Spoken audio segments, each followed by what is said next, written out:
And these are some of the other ones we talked about. Nothing too crazy here. We've already talked about this in great detail, and I just added. Huh? Say what? Which slide? 218.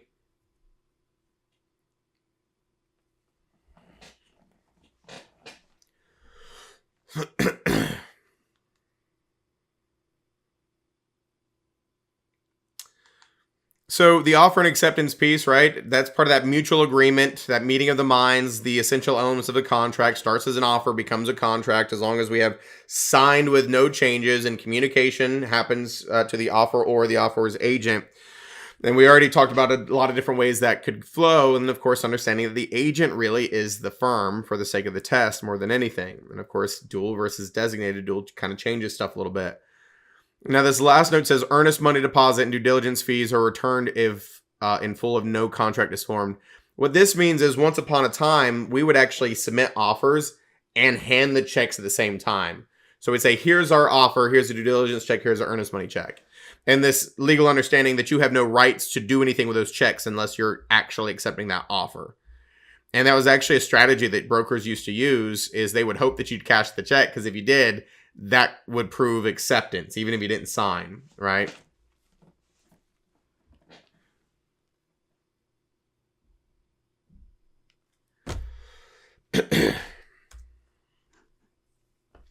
Talked about this already. Brokers must disclose all offers and any material fact information when we're dealing with multiple offer situation. Beverly, I'm sorry, what was the question? What doesn't happen anymore? Oh, the handing of the checks at the same time? Yeah. No? No. Mm-mm. So they accept the offer and then the money comes, Yep. basically. Mm-hmm. Okay. Yeah.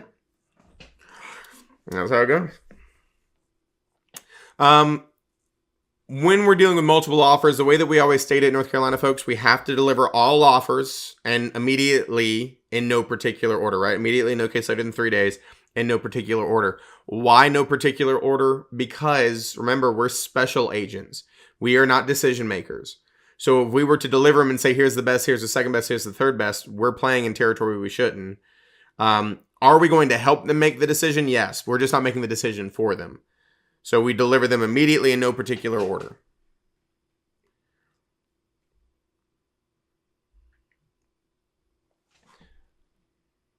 Beverly, you're stressing me out. She's just sitting here like... My bad, sorry. Hurts my feelings, Beverly. I'm just trying. Listen, I'm sorry. I have to teach it to you, okay? Just pretend you're not in pain for, just a few more minutes. My bad. Making me feel terrible over here. It hurts so bad, Seth. This sucks. I hate you. That's what I read on your face. Tell me lies, okay? Lie to me and tell me you're enjoying it. I know you're not, but just lie to me. What you got, Raphael? It's kind of a paradox. You gotta learn all this stuff. You gotta all this in and outs, and you can even give it your opinion. Whenever you get an offer, like, I don't know. Yeah, believe it or not, our entire job is actually an opinion. I mean, think about it. I use my past experiences and expertise to guide my sellers and buyers on what I think will happen. And that's all I know. I mean, I know what I've read of the market. I know what I've seen of the market. But everything that we do is an opinion. And that's why it's ultimately their decision. Because, my opinion is probably more likely to be accurate versus somebody who's brand new and has never done a transaction in their life. Because I'm basing my opinion off of past experiences. But you're absolutely right. There's a lot to it. This is a pretty unique business, to say the least. Yeah. Mama said to never lie. Well, listen, in the words of Bobby Boucher, or, the guy in Waterboy, to Bobby Boucher, Mama's wrong, okay? You can lie to me and tell me you're having a good time. I don't want to know the truth. Because I already know the truth. So you tell me lies. Going back to the special agent side of things, folks, of course, we have no authority to accept or reject or anything like that. We are not anything. That's right. You're wrong, Colonel Sanders. Mama's right. You're wrong. What does it say? Alligators have all them teeth, are ornery because they have all them teeth and no toothbrush. That's what it is. Mama says alligators are ornery because they got all them teeth and no toothbrush. Yeah, that's a good movie.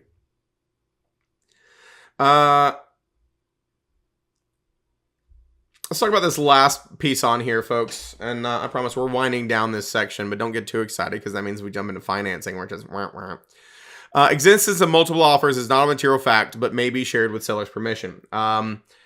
If we are representing a seller and we get 10 offers, it is not a material fact that we have 10 offers. We are not legally obligated to disclose that.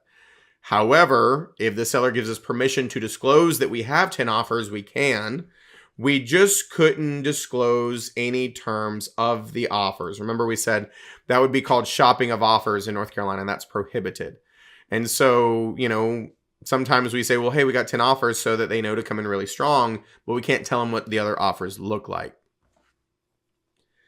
And that gets into this next slide right here, right? Shopping of offers is prohibited in North Carolina, which would be where you basically say, well, hey, we got an offer for $320. Would you beat it? We got due diligence of $5,000. Would you beat it? We can't do that. The way that the rule is written, and we talked about this before, it says that you cannot disclose material terms of an offer without permission of the offeror, meaning the person whose offer it is, which is not going to happen.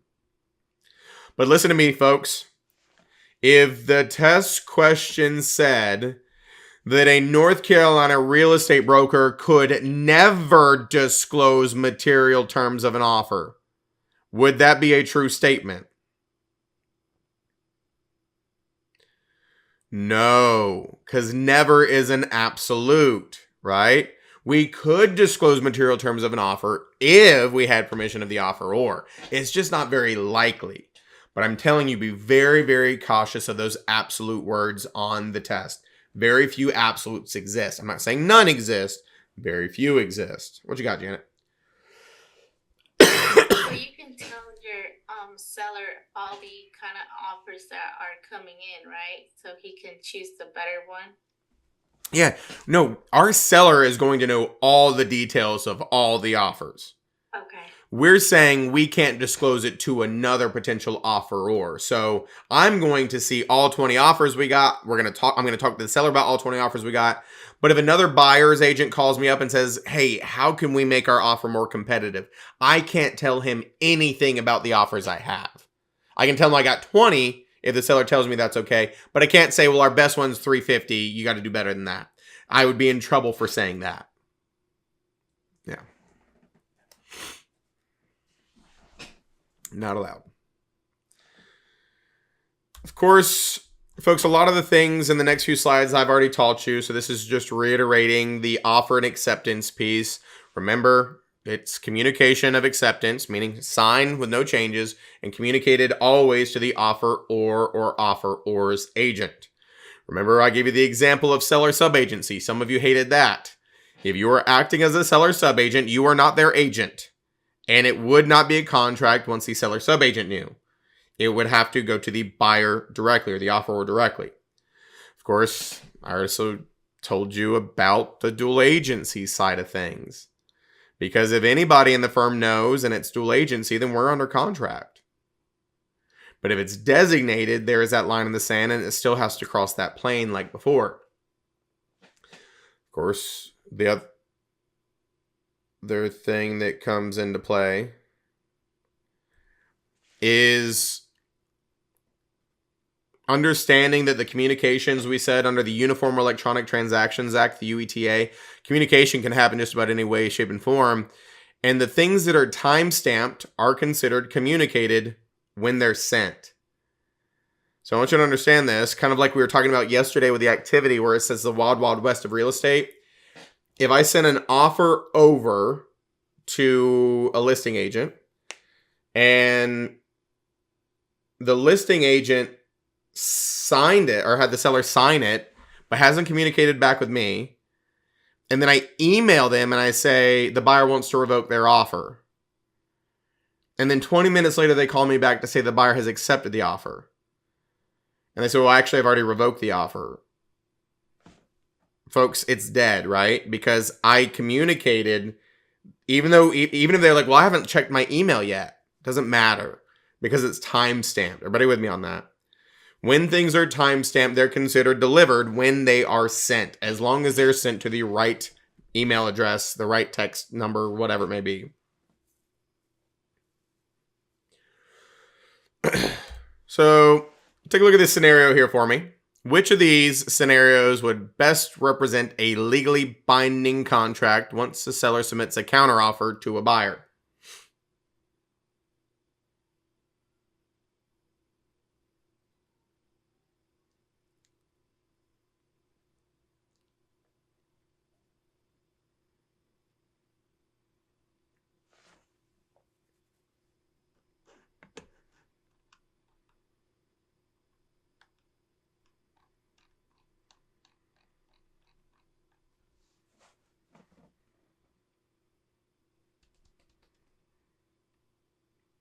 Yeah, B.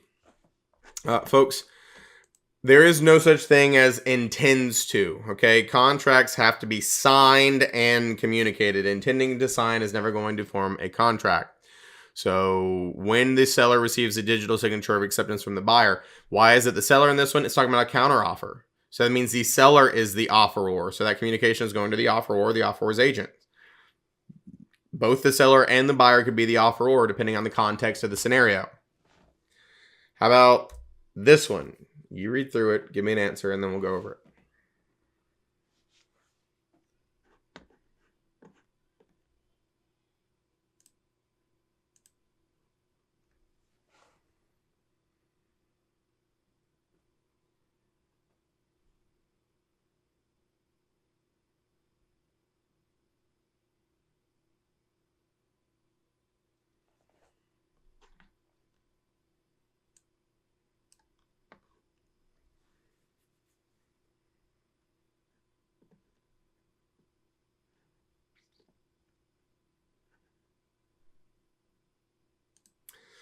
A lot of consistency out there going with yes. True or false? Jimbo, buyer submits an offer through his agent, Frank of Go Realty, to the seller's agent, Jolene of XYZ Realty.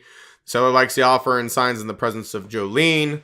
Before Jolene can take further action, Frank of Go Realty calls to rescind the offer. Does this legally terminate the offer? The answer would be yes, because it was revoked prior to unconditional acceptance.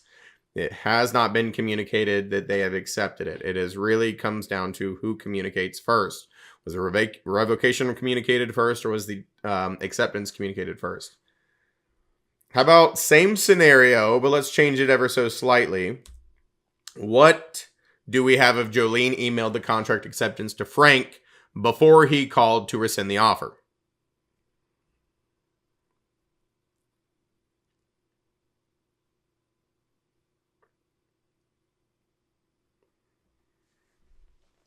There you go. Now we have a contract because communication of acceptance happened before revocation. We've already talked about this slide as well, folks. Just be very careful on the test. I can't stress this enough. Make sure you understand if you are answering a question on whether or not an offer has died versus whether or not we can kill a contract or the contract has died. Very different scenarios, right? Offers are easy to kill. Contracts are not. Remember we said destruction of the property kills an offer. Death of the parties kills an offer. Revocation of an offer kills an offer. Rejection of an offer kills an offer. Counteroffer kills an offer. All of the above, right? Offers are very easy to kill. Contracts, not so much. Now, there is one other form that I'm going to mention that is North Carolina specific in these conversations, and it's definitely something I feel like it will be on your test. I don't know that I have any questions on it. If I do, it's like one. But they love to test on it, even though we don't use it. Folks, in the real world, it's such a seldom used form, but they do test on it. So there is a form called the response to buyer's offer form. Let's see if I can pull it up. I'll move this. Look at these notes while I'm talking about it. The response to buyer's offer form. And so the biggest, most testable thing about the response to buyer's offer form is understanding that it never, ever, ever creates a counteroffer. Ever. Ugh.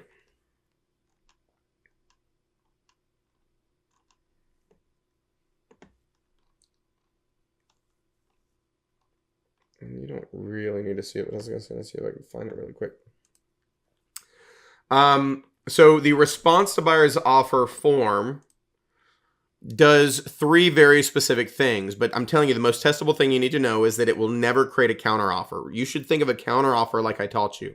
It's something that can be accepted, right? Counteroffer means you put a strike through, you initialed and dated it, you signed it, you sent it back. A counteroffer could be accepted. The response to buyer's offer form is not a counteroffer. It is just a formal form that can either reject an offer or it can reject an offer and give you what I like to call a wish list. Hey, we reject your offer. However, if you draft up a new offer that includes this, this, this, and this, we may consider it favorable. But that's not a counteroffer. It's just saying we would consider these things favorable. The last thing it does is it does a formal call for what we would call best and final. Saying, hey, we're going to consider your offer and any other offers by this date and time. Make sure you submit your best offer by that date and time. But it never, ever, ever creates a counteroffer. That's the most testable piece, bar none. I was going to show it to you real quick just so you could see it, but...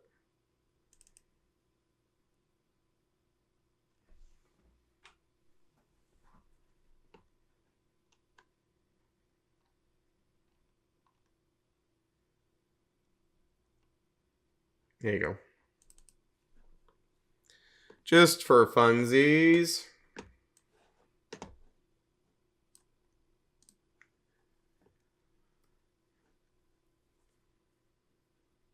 So it says, thank you for your offer to purchase of the above property. We cannot accept the offer as written and hereby reject it. So that's a formal rejection, kills the offer. And while this is not a counteroffer, we would favorably consider the following changes. And so we name the things that would be favorable, that wish list. Not a counteroffer. This one says, thanks for your offer. We'll consider your offer and any other offers up to a certain, date and time, and then we'll make a decision, maybe. And this one says, we just reject it. What's that? Never creates a counteroffer. That's the most testable aspect of this. Never creates a counteroffer.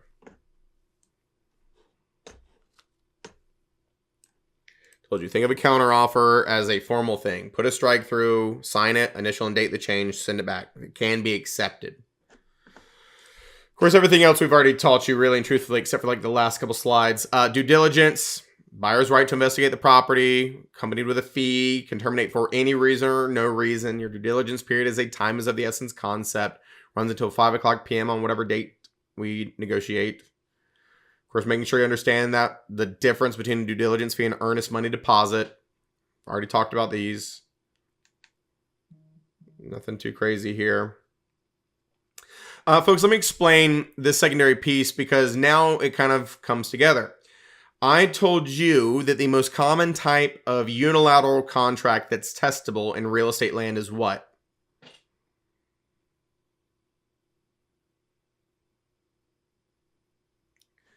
The most common type of unilateral contract is the option to purchase. The option to purchase. But folks, I want you to think about this. When I explained the option to purchase, I said there was money associated with a period of time to decide if you wanted to buy it or not. And it was a unilateral style contract, right? You had already negotiated the amount the seller would sell it to you for, but you haven't promised to buy it. Well, folks, for all intents and purposes, the option to purchase and our standard Form 2T work almost identically. Think about it. The due diligence period is unilateral.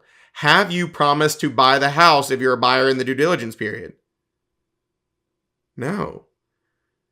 You have purchase right to terminate for any reason or no reason. To that extent, folks, unilateral if you terminate during your due diligence period, it's called exercising your unilateral right to terminate.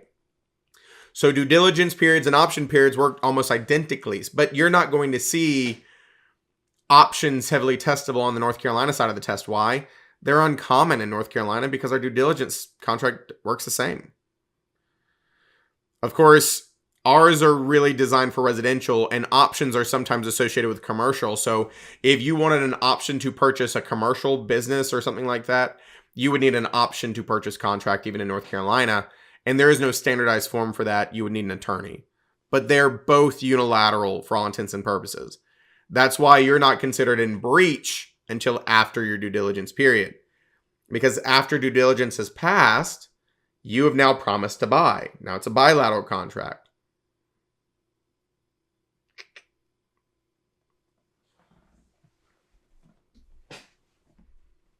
So let me give you another scenario here. Take a look at that one. Tell me how you're feeling.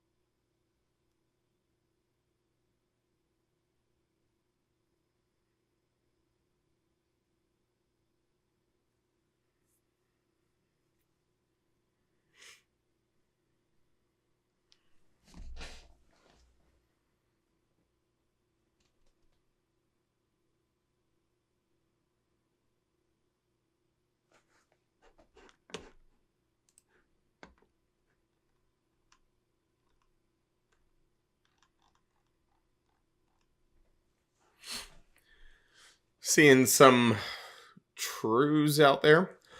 Let's talk about it. True or false? Wanda Buyer is working with Gina of ABC Realty to purchase a home. Wanda makes an offer on a property listed by ABC. After Gina explains she'll be working with her as a dual agent, the offer is signed, accepted, and communicated to Gina. We now have a valid contract that Wanda cannot revoke. This is true. However, folks, the questions will never be that nice to you.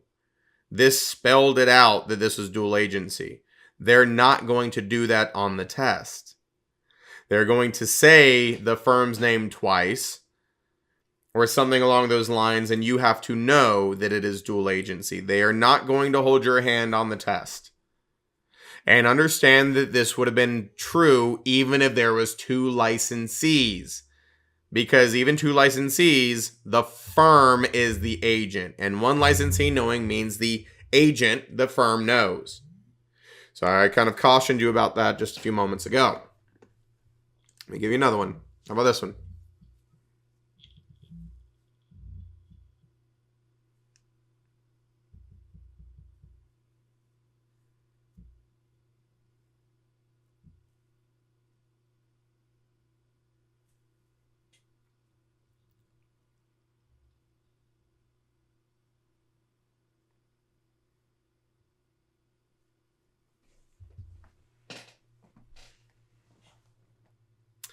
Seen a lot of truths out there. True or false? Buyer pays $1,000 in due diligence and $3,000 in earnest money towards the purchase of a home. The due diligence period expired after 2 weeks. However, the seller commits a material breach by failing to deliver a marketable title. Buyer would be entitled to a refund of both the due diligence and the earnest money. That is true, because when the seller breaches, the buyer has the right to terminate and get everything back. Technically, they would get back due diligence, earnest money, and all costs associated with their due diligence as well. Or they could potentially sue, but it doesn't sound like it's going to be very practical in this instance. So in the last moments we have it tonight, let's wrap up this section because I got just a few slides left. Now here's where I'm going to derail. This rest of the slides are not North Carolina specific. Okay, we're back to national and state territory. Okay, you can be tested on both sides. This is what we call alternate conveyance contracts, sometimes referred to as exotic contracts. Exotic makes them sound so interesting. They're really not. Now, let me preface this with all of these contracts that I'm about to teach you. There is no standardized form for them, and you would need an attorney to draft them. Always, always, always. The first one is called an installment land contract, folks. This is, for whatever reason, very testable. In an installment land contract, first annoying thing about it is it's got lots of different names. Sometimes it's just called a land contract, land sales contract, or a contract for deed. All of those mean the same thing. And so think of this kind of like the rent to own scenario that some of you were talking about earlier. What happens in this is where the buyer and the seller agree that the buyer will get to move into the property and treat it as their own, but they will basically be making installment payments to the seller to eventually pay off the property. Now, let me tell you the biggest testable piece of this. During the duration of this agreement, the buyer is said to hold equitable title. Equity being what you can potentially have in a home. Equitable title means you're working towards legally owning it, but you don't legally own it. And so the buyer is said to hold equitable title, working towards owning it. But during the duration of this agreement, the seller is going to retain the legal title. That is the most testable piece of this, hands down. In an installment land contract, the buyer is said to hold equitable title, and the seller retains legal title. And once the buyer makes the final payment and the agreement is finished, that's when the seller would transfer legal title to the buyer.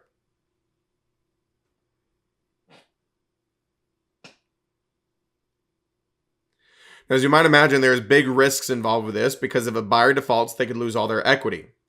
The risk for the seller is if a better offer comes along, then they can't sell it, right? They're stuck because they made this agreement with somebody. This would need to be recorded because it is a contract for the sale of real property. And I told you there is no standardized form for this. You would need an attorney to draft it.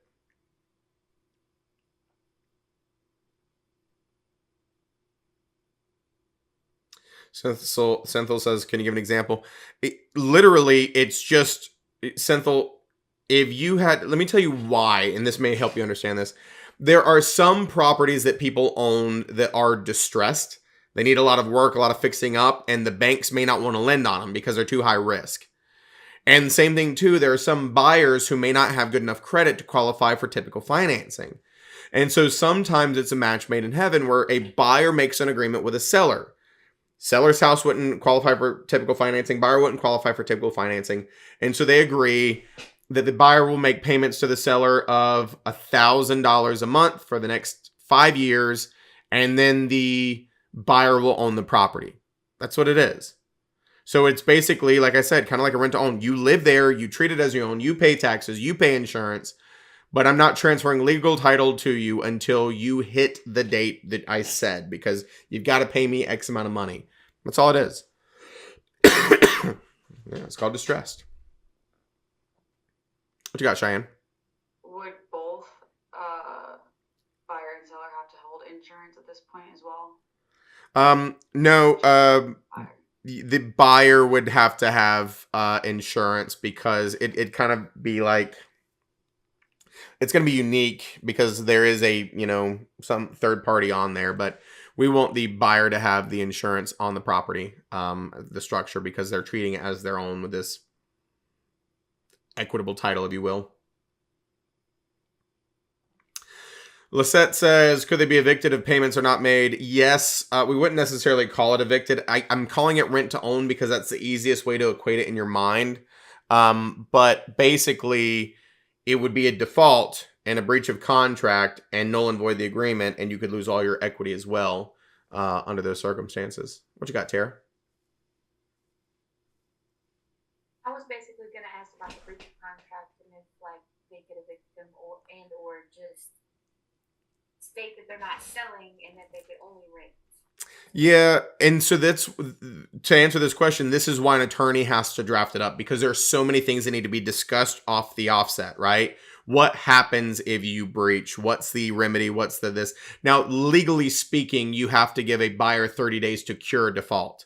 The law states that if you have an installment land contract, if they don't make a payment, you have to give them 30 days to fix it. If they fix it, you can't do anything to them. But after 30 days, you could potentially cancel it, keep all their money, and kick them out and evict them at that point, yeah.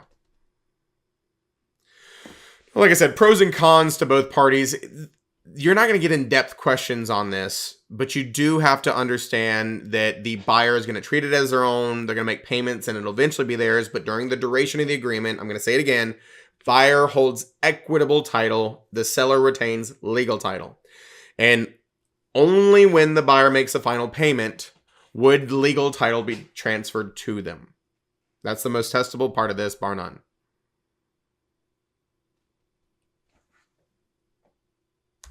And as I just said, if the buyer defaults, they could lose all their equity. Could be bad.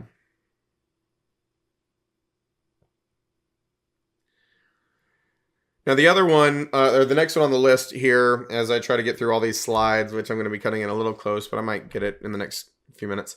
We've already talked about this, the option to purchase. Okay, there is no standardized form for an option to purchase. Our due diligence style contracts works very similarly to this, but it's unilateral because the seller has promised to sell, but the buyer has not promised to buy. Understand from a testable point of view, there is typically two monetary amounts negotiated.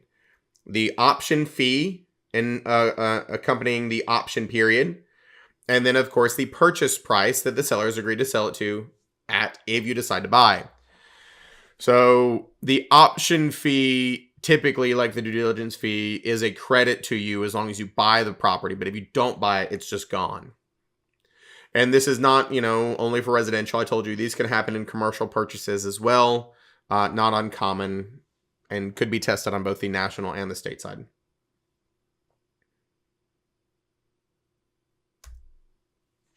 So no standard contract, two forms of consideration, right, for the two different negotiations, for the option period and the actual purchase price of the property.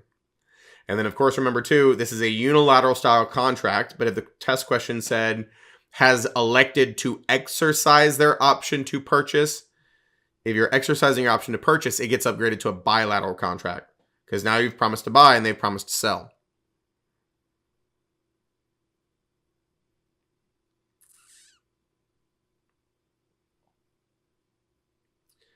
And because an option to purchase real estate is a real estate sales contract, what law states that it would need to be in writing?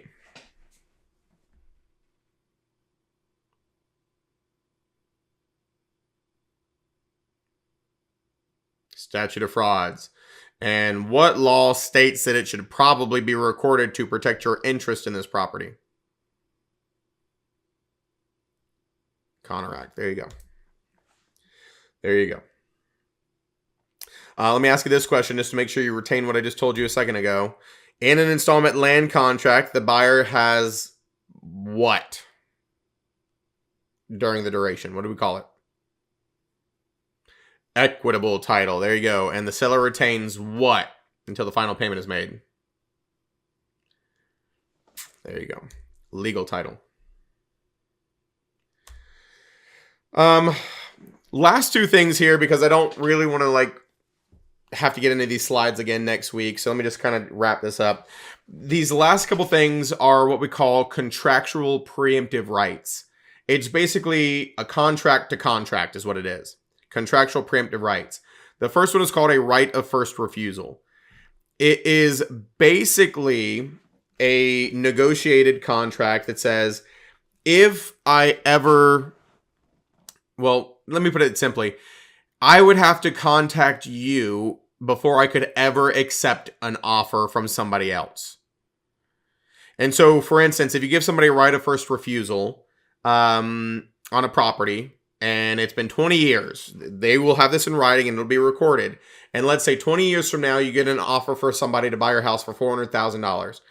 Before you could sell your house to this random person for $400,000, you would have to go back to the person you gave the right of first refusal to and give them the right to refuse to match that offer. They have to refuse to match a bona fide offer. And if they say, well, no, I'll give you $400,000, you have to sell it to them, not the other person. So it's called a right of first refusal. Before you could accept any bona fide offer, you have to give them the match or the opportunity to match it and refuse to match it. Of course, the annoying problem with this is, let's say that they say, nope, 400,000 is too steep for my blood. And you go back to the other person who wants to buy it for 400, and you say, great, I can sell it to you. And they say, well, I've changed my mind. Let's do 390. You'd have to go back to this person again. Before you could sell it, you would have to go back and ask this person every single time, would you match this? Right of first refusal. Yet again, no standardized form here. Has to be supported by consideration. You would need an attorney to draft this. Are these common? No. It's more common with very sentimental properties. Family land, farms, neighboring properties that you just want an opportunity to get that you may or may not ever get. Understand the difference too. In an option to purchase, the seller has to sell if the buyer decides to buy. These, the seller is never obligated to sell. It's before they could accept an offer, they would have to come to you and see if you'd match it. But they never have to sell their property. And of course, this could potentially be an appurtenance. So if somebody dies and then inherits the property, it could be still on there where the next person would also have to go to that person. Now, very similarly to the right of first refusal is what we call a right of first opportunity to purchase. It's a little less specific. It basically says, if I ever decide to sell it, I'll call you first and see if we can come to terms. That's it, right? That's the only difference. The other one is, before I can accept an offer, I have to see if you'll match it. This one is, before I sell it to the general public, I'll call you and see if we can come to terms. Right of first opportunity to purchase. And as I stated, all of these things that we just talked about, installment land contracts, option to purchase, right of first refusal, right of first opportunity to purchase, all of these are contact your attorney things. There's no standardized form for them.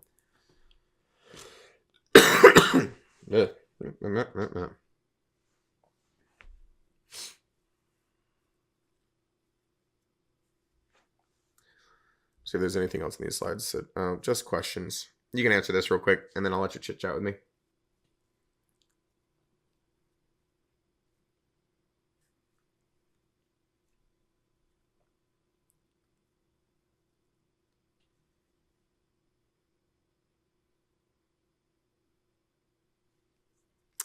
Brooks, what about a for sale by owner?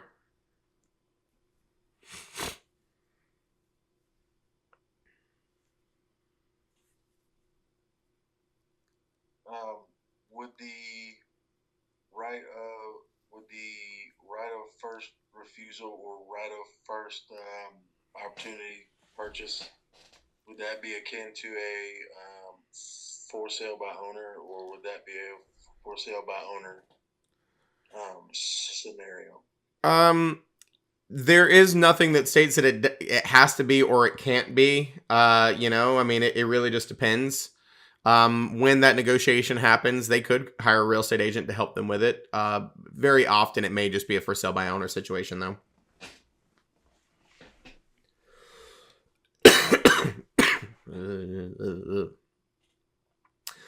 Looks like a lot of you are on the same page here with this one. When the listing agent contacts the buyer's agent, yeah, that's it.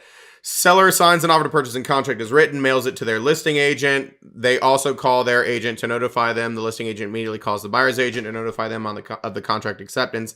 Later that day, the buyer's agent calls the buyer to communicate the acceptance. Folks, some of you got caught up on it.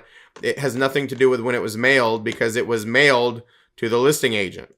That is still on the offeree side. That's not it. It is when it was communicated to the offeror or the offeror's agent. So calls the buyer's agent to notify them. That second, the offeror's agent knows we have a contract. Got to be careful. Don't get caught up on mailbox rules when it's being mailed to the wrong person. And I think that's it for these slides, right? Yep, there you go. Nice clean break, which means Monday we will jump into the fun and fantastical world of financing. Yay, you. What would you folks like to talk about for the last few minutes? That also means that you can now take your midterm. Yay.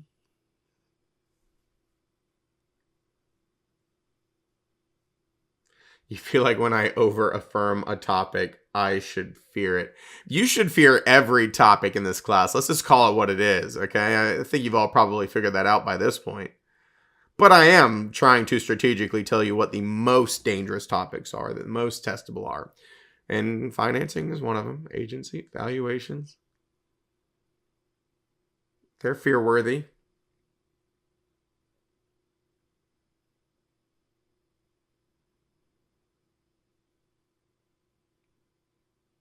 Anybody? Anything?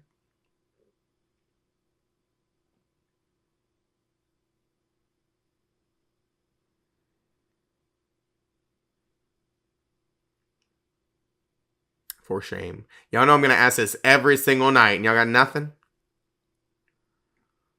Just assault your brains too much, you can't come up with anything? What you got, Janet? Have you ever had to go under contract with a house and then get a better offer? Yeah.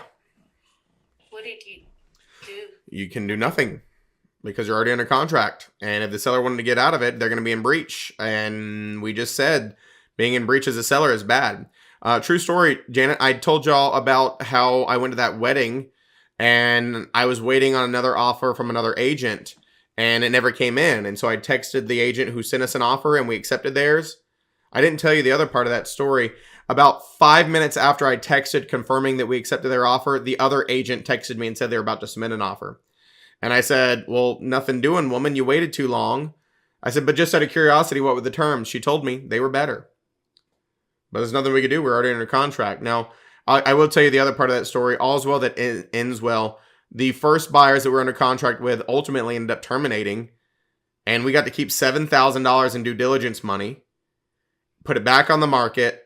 And my sellers, actually, we ended up getting under contract the second time for $35,000 more. So I ended up making an additional like $42,000 between the due diligence money and the $35,000 more on the second offer. So, I mean, it ended up working out. But if that didn't happen, they would have just sold it for less. Can't do anything. Yeah, what you got, Tara?